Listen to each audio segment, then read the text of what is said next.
of the case. Ito ang katotohanan. Fact of the case. Ito ang katotohanan. Fact of the case.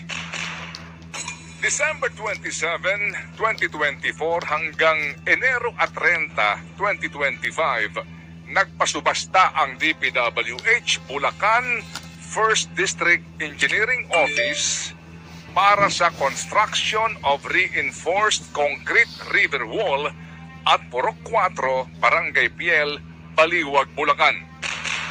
4 ang sumali sa bidding.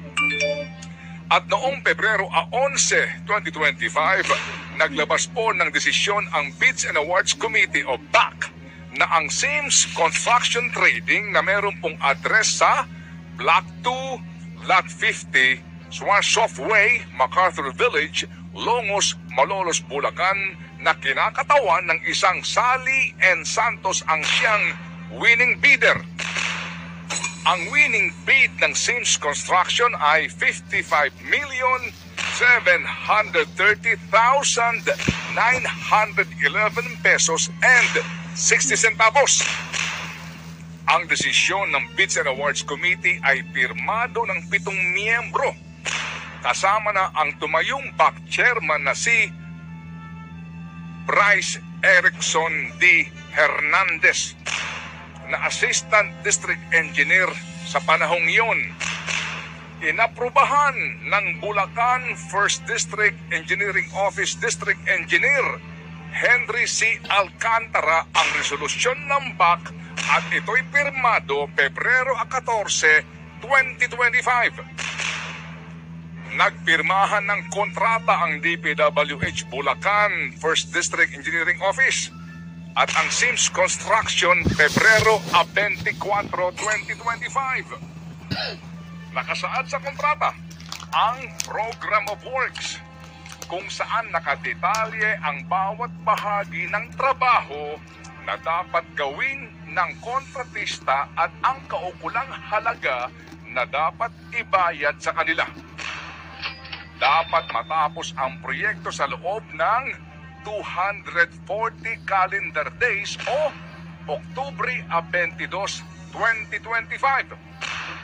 Ang lumagda sa kontrata, District Engineer Henry C. Alcantara, Sally and Santos, Owner and Manager, Sims Construction. Ang mga testigo, sila JP Mendoza, Engineer 3 at miyembro din po ng BAC, at Juanito Mendoza, Accountant 2. Pebrero 25, nagbigay ng notice to proceed si Engineer Alcantara sa Sims Construction. March 19, 2025 o 22 araw lamang mula nang mabigyan ng DPWH Bulacan 1st District Engineering Office ng notice to proceed ang Sims Construction, ayon mismo sa mga resibong inilabas ng Office of the President, binayaran na agad ng DPWH ang construction company ng halagang 43,490,202 pesos and 98 centavos o katumbas ng 78% ng kabuuang halaga ng kontrata sa loob lamang ng 22 araw.